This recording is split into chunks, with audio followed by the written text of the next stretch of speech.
Odell Beckham Jr. didn't waste any time putting on a show for Browns fans yesterday at the first day of camp. He had some highlight catches and showed exactly why there are high expectations in Cleveland. Odell is no longer in New York, but he seems to already be acclimated to his new home. Take a listen. I am very just excited to be here. Feel settled in my heart, in my mind, my body, soul. I'm just settled into where I'm at, and I feel like I belong. It's nice just to be out here and be able to, do what you love. I've been playing this game since I was 4 or 5 years old. So just to be able to be back into football and shift all of your focus on football, cut everything else out, I'm just excited about being back. Well, Shannon, will this work in Cleveland? I'm optimistic. It seems he's saying all the right things, Skip, and for the first time, he talked about, you hear people say Cleveland, what's to do and where, all this and all that, and it seemed that he hadn't gotten over the fact that the Giants had traded him. But the Giants and Odell needed to separate.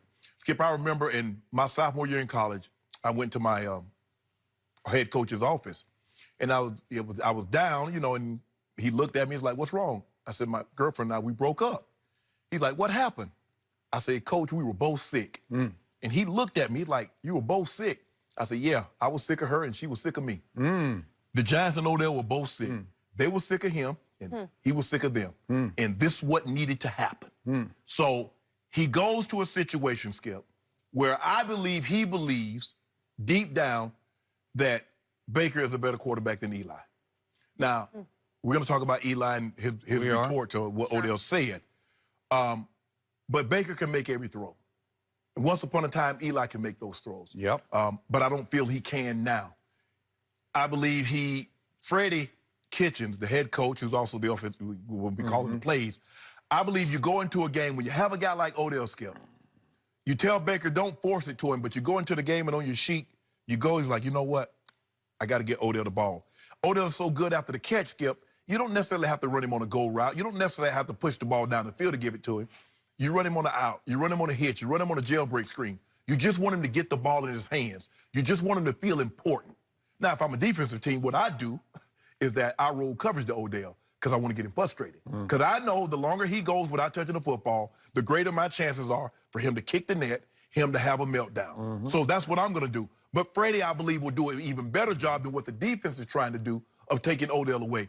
Odell production on the field is unquestioned. Since he's entered the league, he's third in yards, third in touchdowns. The only issue is injuries, which we've seen surface over the last couple of years. He even started his career. Remember, he missed the first 4 games of his career because of that hamstring injury, and then came out with a bang because over those next, 12 games, he was Offensive Rookie of the Year. So we know what he can do. His production is unquestioned. The only issue is injury and what happens when he doesn't get the ball, Skip. Those are his 2 issues. Those are what he's going to have to overcome. A lot of people maybe gave him the benefit of the doubt. Well, maybe it was Coach Coughlin, maybe it was Ben McAdoo, it was Sherman, it was Eli. He no longer will receive that because guess what? He doesn't have Sherman. He doesn't have Eli. He doesn't have Coughlin. He doesn't have Ben McAdoo. He's in a new situation. He's in a new home. He says his mind, he says his heart, he says his whole soul is at ease. Now, we need to go see him play the way we know he can play. I've never had an issue with Odell Beckham's production. I've never had an issue. I've had issue with some of the things, how he behaves, and I still, to this day, have an issue with that. Hopefully, that's behind him, and he can be the Odell Beckham that we know he can be when that's a top 5 receiver. Okay. So you say you are optimistic. Yes. And the harder I look at this and the more I think about it, I am now highly pessimistic about Odell working in Cleveland, Ohio. Okay. What did you say after you read Mark Anthony Green's piece that we got the exclusive on last Monday in GQ? You said that he is what we was thought he is. Terminally selfish, right? Yeah. And yet you're saying you're optimistic. For that, cautious. Can I be cautiously optimistic? Yeah, you can. Okay, I'll give you that.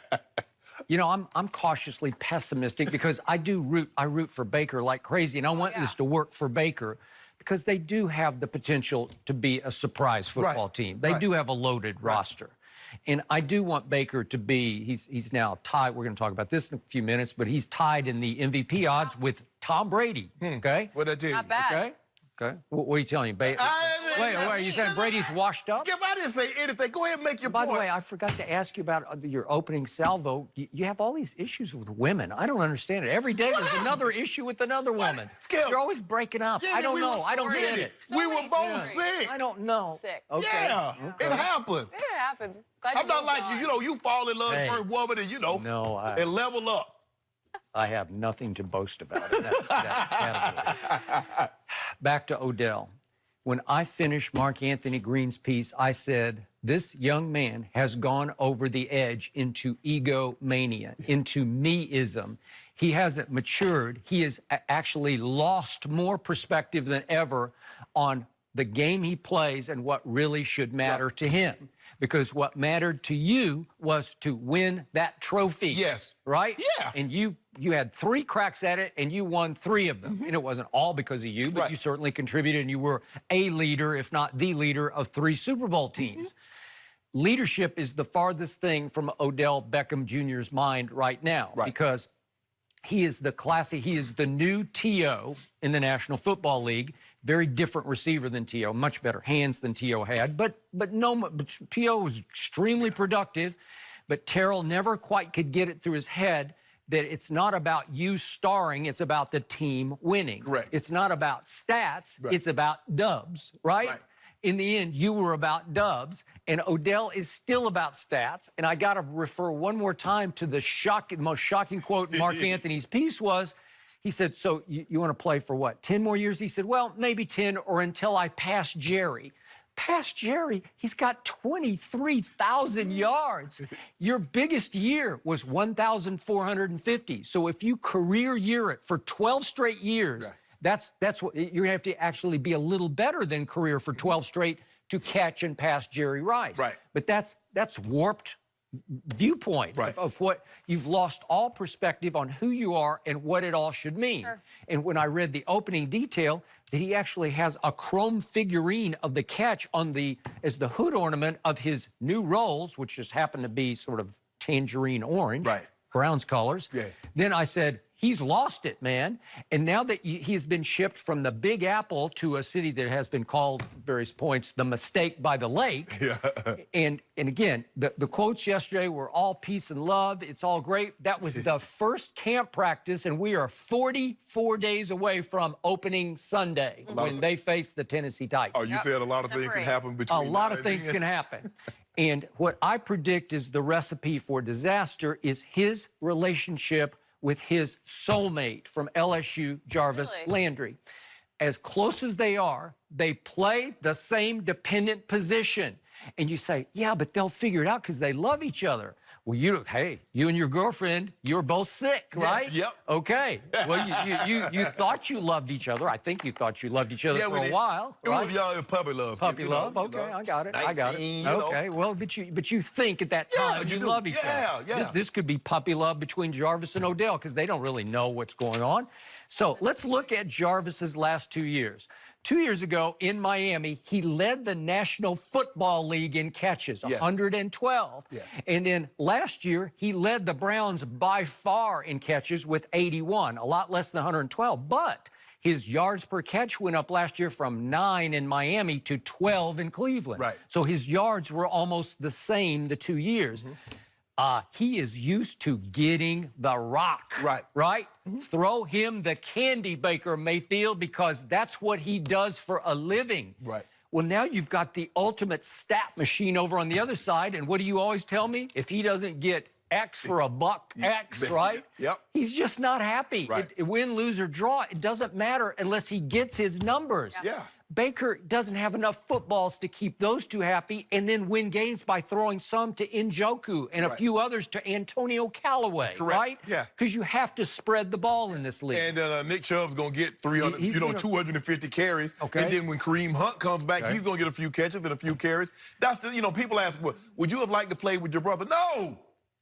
He's the number one receiver, Skip. They're going to throw him he caught his last 3 years, he averaged catching 107 balls a year. And he's your brother. Yeah, they're going to throw him 160 balls. They can't throw him 160 and throw me 100 and then throw, everybody else 75, 80. No. Let him be over there. Okay. The thing is, Skip, is that Odell, maybe he does. But Odell says, you know what, A.B., Julio, Mike Evans, DeAndre Hopkins, A.J. Green, we're in that niche. So if Odell plays the late game, these guys are playing when Odell is driving to the stadium. Yep. Okay, when the game's over, he looks up there, Julio got 300. A.B. had $189. A.J. Green had 165. Oh, Jarvis has already caught 8 balls today? What's going on? Huh? He'll know. You lose it, Skip. Okay, thank you. Thank you.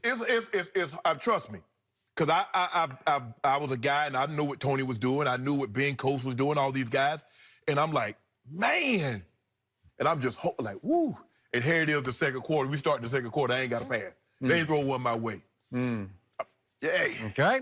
So Odell says after yesterday's first camp practice in Cleveland, Ohio, I feel settled in my heart, in my mind, in my body. I'm settled into where I'm at, and I feel like I belong after one camp practice in Cleveland, the city that he called out there when he was talking about it from Manhattan.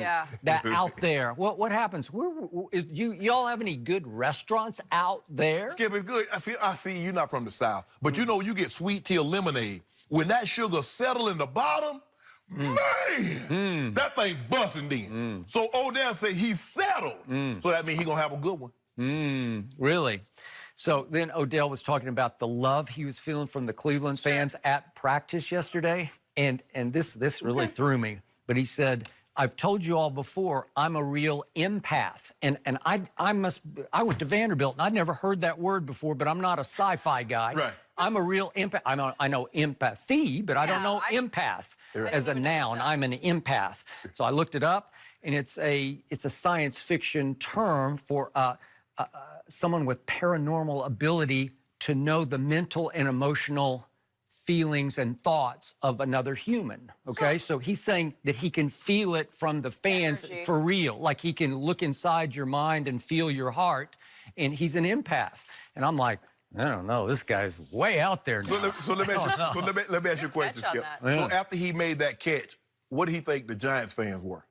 Could he feel the emotion? Could he feel the love that they were showing him? And they continued to show him? Okay. And there were some that still would go to bat for Odell and said, even after they got rid of Coughlin, they're like, it was Coughlin, okay, they got rid of him.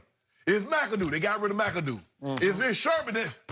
So the only thing now, everybody that's upset that the Giants traded Odell is pinning and pointing all their frustrations at Eli. Because Eli is the last one that's still Skip of all the guys that they've gotten rid of. Okay, so my bottom line is there's going to be some November, December Sunday in Cleveland, Ohio, and Odell's going to look around, it's going to be cold and dark, and he's going to say, where am I? What am I doing here? That's what's going to happen. Odell don't make me out of line. I'm cautiously optimistic. Odell going to do it. I'm riding with the Browns. Odell going to do it now. Feels like puppy love all around that team. Baker just got married. We've got Freddie talking about the Super Bowl. We've got Odell saying he's never been better, and it's day one. So I think we're in for a treat over the next I think Odell's going to surprise you. We say we've got more positive vibes coming.